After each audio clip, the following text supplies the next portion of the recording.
ರಾಜ್ಯದ ಮುಖ್ಯಮಂತ್ರಿಗಳಾದ ಶ್ರೀ ಸಿದ್ದರಾಮಯ್ಯನವರ ಬಗ್ಗೆ ಅಸಂಸ್ಕೃತ ಭಾಷೆಯಲ್ಲಿ ನಾಲಿಗೆ ಹರಿಬಿಟ್ಟಿರುವ ಉತ್ತರ ಕನ್ನಡ ಸಂಸದ ಅನಂತಕುಮಾರ್ ಹೆಗಡೆ ವಿರುದ್ಧ ಗೋಕಾಕ್ ನಗರದ ಬಸವೇಶ್ವರ ವೃತ್ತದಲ್ಲಿ ಇಂದು ಪ್ರತಿಭಟನೆ ನಡೆಸಲಾಯಿತು. ಕಾಂಗ್ರೆಸ್ ಕಾರ್ಯಕರ್ತರು ಅನಂತಕುಮಾರ್ ಹೆಗಡೆ ವಿರುದ್ಧ ಘೋಷಣೆ ಕೂಗಿದ್ರು.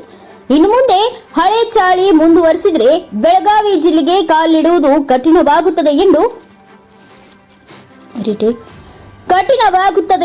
ಡಾಕ್ಟರ್ ಮಹಾಂತೇಶ ಅಣ್ಣ ಕಡಾಡಿ ಎಚ್ಚರಿಕೆ ನೀಡಿದರು. ವರದಿಗಾರ ಮೊಹಮ್ಮದ್ ರಫೀಕ್ ಪೀರ್ಜಾದೆ,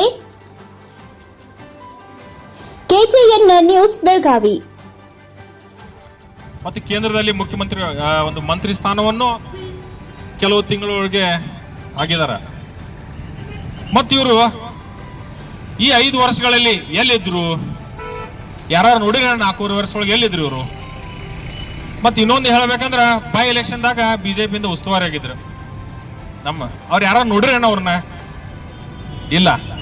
ಈ ಮನುಷ್ಯ ಈಗ 6 ತಿಂಗಳದ ಎಲೆಕ್ಷನ್ದಾಗ ಈಗ ಬಂದು ಒಂದು ಏನಾದ್ರು ಇವತ್ತು ಟಿಕೆಟ್ ಸಿಗಂಗಿಲ್ಲ ಅಂತ ಒಂದು ತಲೆಯಾಗ ಬಂದ ಮೇಲತ್ತ ಇಂಥ ಒಂದು ಹುಚ್ಚುಚ್ಚರದ ಹೇಳಿಕೆಗಳನ್ನು ಕೊಡಕ್ ಮೇಡಮ್.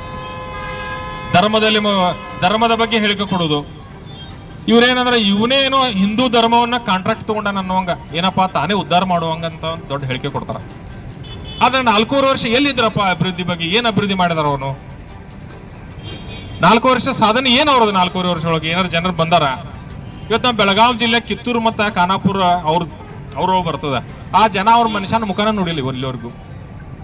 ಆದ್ರೆ ಇವತ್ತ ಏನೋ ದೊಡ್ಡ ದೇಶ ಉದ್ಧಾರ ಆಗ್ತಿದೆ, ಏನೋ ನಮ್ಮ ದೇಶಕ್ಕೆ ಧರ್ಮಕ್ಕೆ ಸಂಕಟ ಆಗದ, ನಾವು ಅದನ್ನ ಉಳ್ಸಾಕ್ ಬಂದಿನ ಅನ್ನೋ ಅಂತ ಒಂದು ಹೇಳಿಕೆ ಕೊಡ್ತಾರ. ಮತ್ತ ಒಬ್ಬೊಬ್ರು ಚಟ ಇರ್ತದ, ದೊಡ್ಡ ಮಂದಿನ ಬೇದ್ರೆ ತಾವು ದೊಡ್ಡವ್ರ ಆಗ್ತೀವಿ ಅಂತ ಹೇಳಿ. ಈ ಮನುಷ್ಯ ಅದೇ ಸಿದ್ದರಾಮಯ್ಯನಂತ ದೊಡ್ಡ ಮನುಷ್ಯನ ಬೈದ್ರ ತಂದೇನೋ ಹೆಚ್ಚಾಗ್ತದ ಅಂತ ಹೇಳಿ ತಮ್ಮ ಹೆಸರು ಮಾಡ್ಕೋ ಒಂದು ಉದ್ದೇಶದಿಂದ ಈ ಒಂದು ಮಾತಾಡೋಣ. ಮತ್ತೊಂದು ಇನ್ನೊಂದು ಧಾರ್ಗ್ಯತನ ತೋರಿಸ್ಯಾರಂದ್ರ ಅದಕ್ಕೆ ತಪ್ಪು ಕೇಳುವಂಥದ್ದು ಒಂದು ಸೌಜನ್ಯವಿಲ್ಲ. ಅದಕ್ಕೆ ನಾವೆಲ್ಲ ಕಾರ್ಯಕರ್ತರು ಒಂದು ಎಚ್ಚರಿಕೆ ಕೊಡ್ತೀವಿ ಅವ್ರಿಗೆ. ಇದೇ ರೀತಿ ನೀವು ಧರ್ಮದ ಬಗ್ಗೆ ಅಥವಾ ನಮ್ಮ ದೇಶದ ಒಂದು ಏನು ಸೆಕ್ಯುಲರ್ ಸ್ಟ್ರಕ್ಚರ್ ಅದಲ್ಲ, ಇದ್ರ ವಿರುದ್ಧ ಇದನ್ನು ಕೆಡಿಸಲಿಕ್ಕೆ ಏನೋ ಹೇಳಿಕೆ ಕೊಟ್ರ ಅಥವಾ ನಮ್ಮ ಹಿರಿಯ ನಾಯಕರ ಬಗ್ಗೆ ಏಕವಚನದಲ್ಲಿ ಮಾತಾಡೋದು ಏನಾದರೂ ಮಾಡಿದ್ರೆ ನಿಮ್ಮ ವಿರುದ್ಧ ಉಗ್ರ ಹೋರಾಟ ಮಾಡ್ತೀವಿ. ಮತ್ತೆ ನೀವು ಗೋಕಾಕ್ ಬಂದಾಗ ನೋಡ್ಕೋತೀವಿ ಏನು ಮಾಡೋದು. ಅದೇ ರೀತಿಯಾಗಿ ಕಿತ್ತೂರು ಬರ್ಲಿ, ಅಲ್ಲೂ ಬರ್ತೀವಿ. ಅದಕ್ಕೆ ಮತ್ತ ಅಭಿಮಾನಿಗಳು ಈ ಮಾತಾಡಿದ ಬಹಳ ದುಃಖ ಆಗಿದೆ. ಅದಕ್ಕೆ ನಾ ಅಭಿಮಾನಿಗೆ ಹೇಳ್ಬೇಕಾಗಿ, ಯಾಕಂದ್ರೆ ನಾಯಿ ಬೊಗಳಿರ ಏನೋ ಅಂತಾರ, ನಾಯಿ ಬೊಗಳಿರ ದೇವಲೋಕ ಹಾಳಾಗೋದಿಲ್ಲ.